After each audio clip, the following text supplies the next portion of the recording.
तो स्वागत है आप सभी का दोस्तों। आज हम बात करेंगे स्केलिन, राइट एंगल और इक्विलेटरल। बहुत बेहतरीन हम चलेंगे और कई लोगों के कमेंट्स आ रहे हैं बढ़िया से, तो धन्यवाद आप सभी का दोस्तों। तो जिस बंदे को पता है एक राइट एंगल ट्रायंगल का एरिया क्या होता है, ठीक है, हम एरिया की बात करेंगे। तो एरिया होता है half into height into base. जिसे इतनी सी बात पता चल गई ना, जिंदगी में कुछ नहीं रहा उसके लिए। अब लोग कहते हैं एरिया हमें इक्विलेटरल का रटा हुआ है। क्या रटा हुआ है आपने? √3/4 इंटू ए स्क्वायर। अगर मैं यही चीज निकालूं, ठीक है, एक हाइट होगी एक बेस होगा, तो इक्विलेटरल का एक बेस क्या ए है, हाफ हमने निकाल लिया। अब इसे हम डिवाइड कर लेते हैं। कैसे? हम एक भाग निकाल देते हैं 1/2, जो एक नॉर्मल ट्रायंगल में, मतलब एक, आप कुछ भी ले लो, एक ट्रायंगल में ये होना चाहिए हाफ, फिर उसका बेस होना चाहिए ए, फिर उसका हाइट होना चाहिए। अब यहां से जब एनालाइज करोगे तो हाइट आपकी क्या निकल जाएगी? √3/2a। अब इसे याद करने की जरूरत है क्या? अब लोग सोचेंगे हाइट कैसे निकाली जाएगी। अब इसे याद करने की जरूरत है? बताओ यार, इसमें कुछ भी याद करने की जरूरत नहीं है आपको। हाइट आपको पता चल गया, पता चल गया। हाइट इसको सॉल्व भी करेंगे, डेरिवेट भी कर देंगे, आप उसकी भी चिंता ना करें। और यहाँ पर क्या है हमारे पास, अगर हमें इसका हाइट पता चल जाए, बेस तो है, देखिए हाइट इसकी फ्लैक्चुएट करेगी, बेस फ्लैक्चुएट करेगा, क्योंकि इसका जो आपका क्या है एक्स वाई जेड आपका एंगल 180 के बराबर है और तीनों अलग होंगे, ठीक है। तो यहाँ पर तो आपका हीरोन्स फॉर्मूला लगेगा, जाहिर सी बात है हीरोन्स फॉर्मूला आप सभी को पता होना चाहिए, ठीक है। तो हीरोन्स फॉर्मूला क्या कहता है? सेमी पेरीमीटर आपका एस, सेमी पेरीमीटर होता है, अगर एबीसी हमने साइड मानी है उसका हाफ कर देंगे, इसे हम कहते हैं सेमी पेरीमीटर। ठीक है, लाइफ में कोई भी चीज दिक्कत नहीं है, अगर दिक्कत है तो हम उसे बिल्कुल इजी बताएंगे। तो आपको पता होना चाहिए इसका फॉर्मूला, आपको रटा रटाया है S into S minus A into S minus B into S minus C. और दोस्तों मैंने आपको एक और फॉर्मूला बताया था कि आपको अगर सेमी पेरीमीटर ना निकालना हो तो हम क्या कर सकते हैं, 1/4 और रूट में a plus b plus c, फिर आपका a plus b minus c, फिर आपका a plus c minus b, फिर आपका a माइनस का रहेगा और बाकी प्लस BC। तो ठीक है दोस्तों, इसे हमने इतना काट दिया। देखिए लाइफ में कोई दिक्कत नहीं है, ये तो हीरोन्स फॉर्मूला हमने डेरिवेट किया था, इसका भी डेरिवेशन कर देंगे। बात करते हैं इक्विलेटर का, थोड़ा सा और स्टडी करते हैं। चीजें कुछ भी नहीं है दोस्तों, याद करना है बस आपको बढ़िया से। मैंने एक ही चीज बताई है, अगर ये बेस है 1/2 हाइट इंटू बेस, हमें यहां पता चल गया 1/2 बेस इसका ए है, हाइट कुछ होगी, और हमने फॉर्मूला पढ़ रखा है, तो यहां से ये निकल जाएगा। नहीं आता कोई बात नहीं, डेरिवेट करके दिखाएंगे, डेरिवेट के लिए तो बैठे हैं। तो हम बात कर लेते हैं। पंजा भाई मेरे, कहां दिक्कत आ रही है तेरे को? तो एक परपेंडिकुलर बना दिया, जाहिर सी बात है ये a/2 होगा, जाहिर सी बात है या ना? नहीं है या नहीं, ये आप बताओ। इक्विलेटरल ट्रायंगल एक बायसिमेट्रिकल ट्रायंगल है, कहीं भी सिमेट्री बन जाएगी, उसकी सिमेट्री बहुत बढ़िया बनेगी। अगर ये आपका ए है, आपका ये है, ठीक है, सिमेट्री बहुत बढ़िया बनती है। इससे पहले आपका कुछ रूल पता होने चाहिए भाइयों बहनों। तो वो रूल क्या कहते हैं? रूल ये कहता है, अगर आपका राइट एंगल ट्रायंगल है, एक 60 डिग्री है और एक 30 डिग्री है, तो 30 डिग्री के सामने वाला हमेशा 1 होगा, 60 डिग्री के सामने वाला √3 होगा और इसका हाइपोटेन्यूज 2 होगा। ये याद कर लो, याद कर लो, इसका हम बता भी देंगे कैसे। चलो कैसे, अगर हम बात करें साइन 60, साइन 60 कितना होना चाहिए? √3/2 होना चाहिए, इतनी सी बात है। अगर एक ट्रायंगल है आपका, ये एंगल हम ले रहे हैं 60, तो ये क्या हुआ इसके सामने वाला? परपेंडिकुलर। सिर्फ राइट एंगल ट्रायंगल की बात कर रहे हैं, परपेंडिकुलर। ये आपका क्या हुआ? बेस। ये आपका क्या हुआ? हाइपोटेन्यूज। ध्यान देना, जो एंगल होगा उसके सामने हमेशा परपेंडिकुलर बनेगा। राइट एंगल की बात हो रही है सिर्फ, और नीचे वाला बेस ही रहेगा। उसके सामने वाला परपेंडिकुलर है, नीचे वाला बेस है, और सबसे बड़ी साइड होगी आपकी हाइपोटेन्यूज। इतनी सी बात क्लियर है। अब ये साइन 60 आप पुट करो तो आंसर यही आएगा भाई मेरे, साइन 60। साइन 60 क्या कहता है कि इसका परपेंडिकुलर होना चाहिए, परपेंडिकुलर, और अपॉन में क्या होना चाहिए, हाइपोटेनस। तो क्या आ गया आपका, √3 इसका परपेंडिकुलर है, हाइपोटेनस 2 है। तो यही तो है दोस्तों, अगर ट्रिक पता है तो आप सब कुछ कर लोगे एग्जाम। अब इसका हमेशा मल्टीपल बना के चला जाता है एग्जाम में, ठीक है। अब इसी चीज को मैं यहाँ पे फिट कर दूं, कोई नहीं यार छोड़ो, तुम परेशान हो जाओगे, दूसरा कर लेते हैं। 60 है, ये आपका 30 है, ये 30 है, ये 60 है। तो हम नीचे आ जाते हैं थोड़ा सा और बढ़िया से, ए ओ हटा देते हैं सारी चीजें, ठीक है।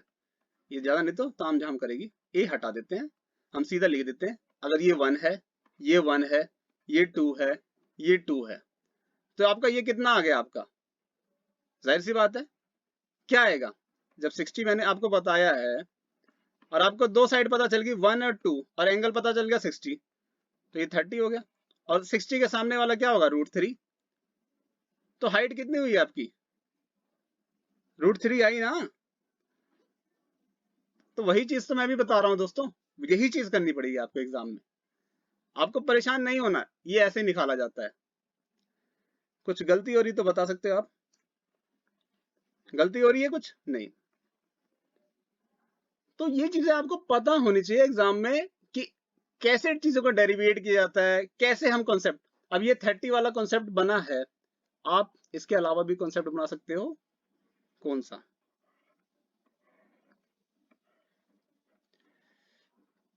अगर मैं ये मान लेता हूँ 15 है, ये मान लेता हूँ 75 है।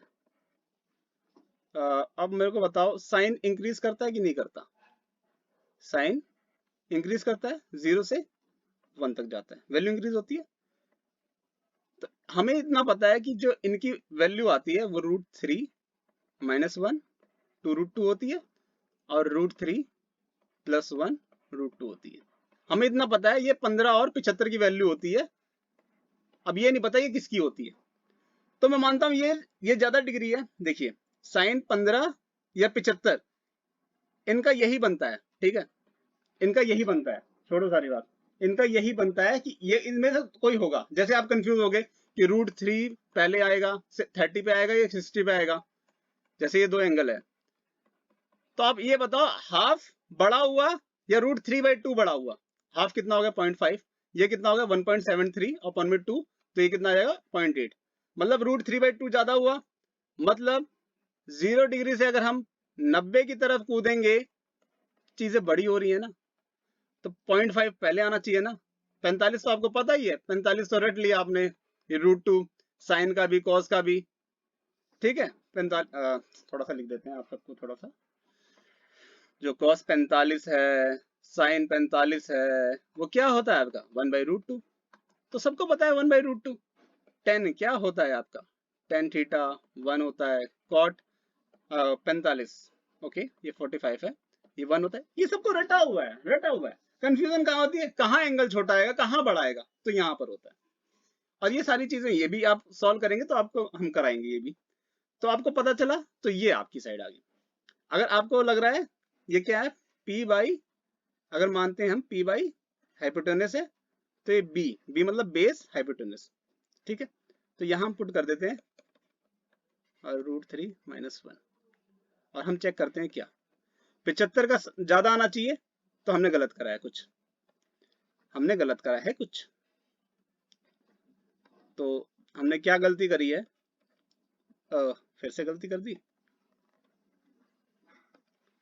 तो ये माइनस का होगा 75 प्लस का, क्योंकि हमें पता चल रहा है कि जब एंगल बढ़ रहा है 0 से 90 की तरफ तो वो ज्यादा हो रहा है। देखिए अब ये भी आपको याद हो जाएगा और जिंदगी भर याद रहेगा कि 75 और 15 का रूल क्या कहता है। और इसका स्क्वायर करोगे तो दोस्तों स्क्वायर करने के बाद यही चीज आएगी सारी चीजें, और ये तो डेरिवेट करना पड़ेगा, मेरे को निकालना पड़ेगा ये भी चीज। अगर हम इसका स्क्वायर कर दें, क्योंकि हाइपोटेनस है, इसका स्क्वायर करोगे प्लस √3 - 1 का स्क्वायर करोगे 2√2, अगर का स्क्वायर करोगे ये कितना हो गया, 2 to the 4, 4 to the 8, अरे बन जा भाई 8, ये कितना हो गया आपका 3, ये +1, ये +3 +1, अरे कहाँ गए, सूली पे चढ़ के मर गए दोनों वो, ये आपका माइनस, एक इधर प्लस का आएगा ये माइनस का आएगा, ये चढ़ के मर गए, बचा कितना, इतना ही तो बचेगा। और ये चीज आपकी क्या है 8 ही तो है, देखो अब 15 डिग्री का भी अगर किसी को आता नहीं होगा ना, वो भी समझ गया होगा। तो यही चीजें आपको पता होनी चाहिए। देखो कंफ्यूजन तब होती है जब आपको पता ना हो। जब आपको 15 और 75 की वैल्यू ही नहीं पता होगी तो आप क्वेश्चन कैसे करोगे, नहीं कर पाओगे। तब आप क्या लगाओगे, साइन ए प्लस बी वाला रूल चलाओगे। चलो भाई इसे भी करा देते हैं, क्या दिक्कत है। अगर हम साइन लिखते हैं 30, यहाँ पे लिखेंगे 45 प्लस 30, ठीक है। तो इसे ओपन कैसे किया जाता है आप बताइए। साइन 45 मतलब साइन ए इंटू कॉस 30, ठीक है, प्लस साइन 30, एंगल चेंज हो जाएगा, चाहे तो उल्टा लिख दो चाहे कैसे भी लिख दो। अगर यहाँ 45 30 है तो यहाँ 30 45 आ जाएगा। अब क्या हो गया, ये आपका क्या हुआ √2, ये आपका क्या हुआ √3/2, ये आपका क्या हुआ ये आपका हो गया 1/2 इंटू 1/√2। वही चीज है, दोनों का क्या आ गया, कॉमन आ गया। रिमाइंड मतलब जो आपका डिनोमिनेटर वो कॉमन आ गया, क्या बचा आपका। अरे दोस्तों एक्सपर्ट बनो, एक्सपर्ट लाइफ में एक्सपर्ट के अलावा कुछ नहीं। आपको कॉन्सेप्ट क्लियर होना चाहिए। इतनी वीडियो बना दी, कॉन्सेप्ट मेरा नहीं गया। तो ये सारे आपको फॉर्मूले पता होने चाहिए एटलीस्ट। तो आपको अगर जिंदगी में अब कभी नहीं भूलोगे कि 75 और 15 का रूल क्या कहता है। वैसे एग्जाम में कम पूछा जाता है, फिर भी आपको पता चल गया कई सारी चीजें दोस्तों। इसलिए आपको समझना चाहिए, ये रटने से कोई फायदा नहीं है। आपने सिर्फ फॉर्मूला पढ़ा, हाइट नहीं आती आपको निकालनी, इधर से निकालो, इधर से पुट करो, यही फॉर्मूला आएगा। इधर वैल्यू पुट करके चेक करो कि जो मैंने आपको बताया है वो सही है गलत है। राइट एंगल का आपको याद होगा, देखिए जाहिर सी बात है। अब चलो इसका भी हम थोड़ा सा तोड़ फोड़ करके बढ़िया सा बना देते हैं। रुको, आप स्क्वायर रूल पढ़ते हो ना, स्क्वायर पढ़ते हो, स्क्वायर पढ़ते हो आप, कोई बात नहीं। रेक्टेंगल भी पढ़ते होगे, कोई बात नहीं। अगर ये आपका ए है, ये आपका ए है, क्या लिखते हो, ए स्क्वायर लिखते हो। अरे भाई ए स्क्वायर लिखते हो, अब इसको काट दो, क्या हो गया, क्या हुआ, हाफ हुआ। अरे यार फिर वही चीज, जब ए ये हो गया, ए ये हो गया, ये 90 डिग्री है, तो आपने क्या लिखा 1/2 हाफ ए इंटू ए। एक आपका परपेंडिकुलर हो गया, ए आपका बेस हो गया। आई समझ। अब वही चीज है दोस्तों, वीडियो जिसने पूरा देखा होगा उसको पूरा संक्षेप में पता चल गया होगा कि क्या बताया मैंने। तो चीजों को एक्सप्लोर करना सीखो। फॉर्मूला रटा नहीं जाता, सब बनाए जाते हैं। अब स्क्वायर से आपको याद हो गया होगा कि ये फॉर्मूला भी कैसे ड्राइव हुआ, बेस इंटू हाइट क्यों आया। यहाँ पर ये परपेंडिकुलर नहीं, एक बेस है एक हाइट है, और परपेंडिकुलर भी ले सकते हो राइट एंगल ट्रायंगल में, और ये आपका स्केलिन में ले सकते हो हाइट अगर आपको पता है तो। स्केलिन इंटू मतलब height into base scalene triangle में, और राइट एंगल ट्रायंगल में परपेंडिकुलर इंटू बेस। तो देखिए दोस्तों, आपको कोई भी डाउट हो उसे हम सॉल्व करेंगे। और ये आपको अच्छा लगा होगा वीडियो। धन्यवाद आप सभी का।